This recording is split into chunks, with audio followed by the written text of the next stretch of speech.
You've been bored before. Maybe it was a lazy Sunday afternoon. Maybe it was a long flight with no Wi-Fi. Or maybe it was just a Tuesday when nothing felt interesting enough. And in those moments, you probably grabbed your phone, opened an app, scrolled through something, anything, just to make that restless feeling stop. But here's a question nobody really thinks about. What did humans do when boredom hit and there was absolutely nothing to reach for? No phone, no book, no music, no screen, no distraction of any kind, just silence and time. The answer is stranger, deeper, and more beautiful than you'd expect. Imagine living 50,000 years ago. You're part of a small tribe, maybe 20 to 40 people. You move constantly, following animals, following seasons, following water. Your entire day has one purpose: survive. Wake up, find food, don't get eaten. For a long time, historians assumed that was all ancient humans did. Just survival, just basic animal instinct. No time for anything else. But then, researchers started studying something uncomfortable. Hunter-gatherers, even in the harshest environments, didn't actually spend all day working. Studies of modern tribes still living traditional lifestyles, like the Hadza people of Tanzania, show that hunter-gatherers work an average of just 4 to 6 hours a day to meet all their basic needs. 4 to 6 hours. That leaves a lot of time, and that time had to go somewhere. The first thing ancient humans did with their extra time was gather. Fire made this possible. Once humans learned to control fire, and the earliest evidence of this goes back nearly 1,000,000 years, something unexpected happened. The day got longer. Before fire, when the sun went down, life stopped. Darkness meant predators. Darkness meant death. You found shelter, and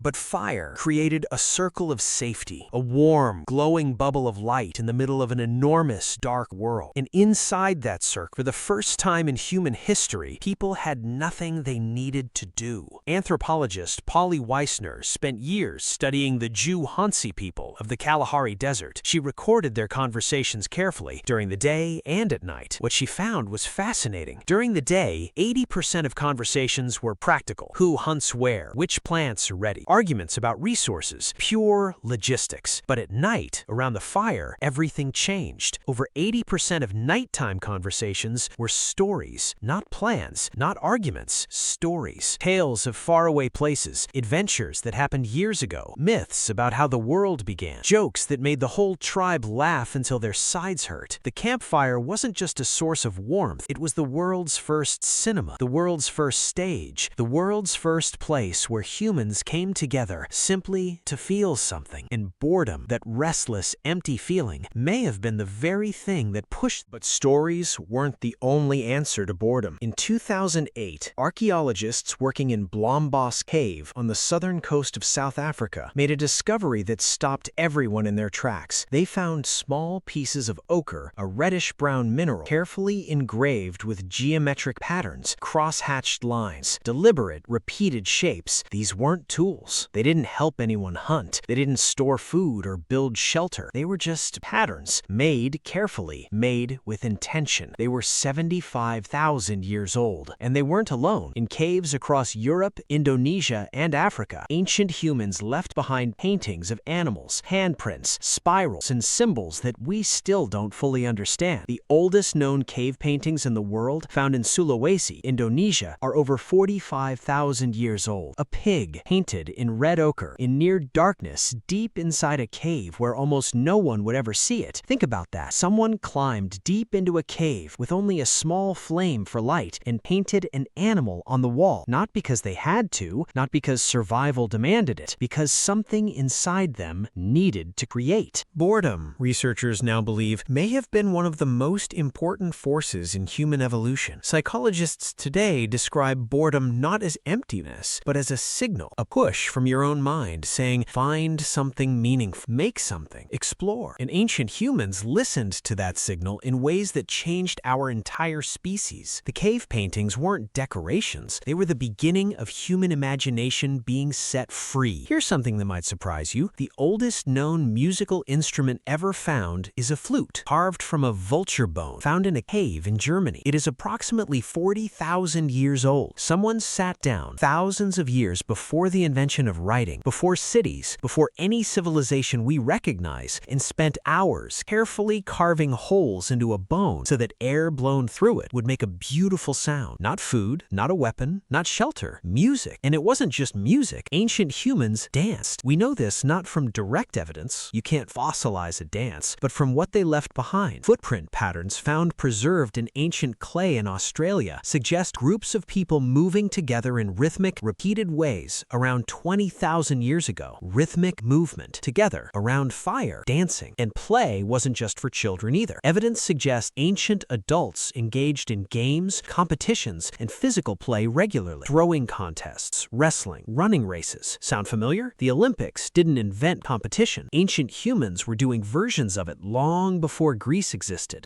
Is how deeply these behaviors, storytelling, art, music, dance, play, are wired into us. Every human civilization ever discovered, no matter how isolated, no matter how different, has all of these things. Music, stories, art, games, always, without exception. Which means boredom didn't just push ancient humans toward distraction, it pushed them toward culture itself. But there's one more thing ancient humans did with their empty hours that might be the most important of all. They thought. Not about survival, not about hunting, food, or shelter. Just thought about the stars above them, about why the moon changed shape every night, about what happened to the people who died, about whether there was something beyond the world they could see. Historian Roger Eckertz discovered something fascinating when studying ancient sleep patterns. Before artificial light, humans didn't sleep in one. Scientists who recreated these conditions found that people in this middle-of-the-night wakeful state produced elevated levels of prolactin, the same hormone associated with deep meditation. Ancient humans weren't just resting in those quiet hours. They were thinking more deeply and more peacefully than most modern humans ever get to. That reflective state, quiet, dark, undistracted, may be where our first philosophical questions were born. Why are we here? What happens after we die? What are the stars made of? Those questions didn't begin in ancient Greece. They began around campfires and in the silent darkness between sleeps, and in caves where someone painted animals by firelight just to feel less alone in an enormous world. We spend so much of our modern lives running from boredom. We fill every silence. We scroll through every quiet moment. We treat emptiness like an emergency. But ancient humans didn't have that option. When boredom came, they had to sit with it. And in sitting with it, they told the stories that became mythology. They painted the images that became art. They carved the instruments that became music. They asked the questions that became philosophy. Everything that makes us human, every beautiful, strange, creative thing our species has ever produced may have started with a moment of nothing, a quiet evening, a dying fire, a mind with nowhere to go and nothing to do. And maybe that's worth thinking about. The next time boredom arrives, before you reach for your phone, just pause for one moment. Sit with the silence the way your ancestors did, because somewhere in that stillness, 50,000 years of human creativity is still waiting. It never left. It's just been waiting for you to be quiet enough to hear it.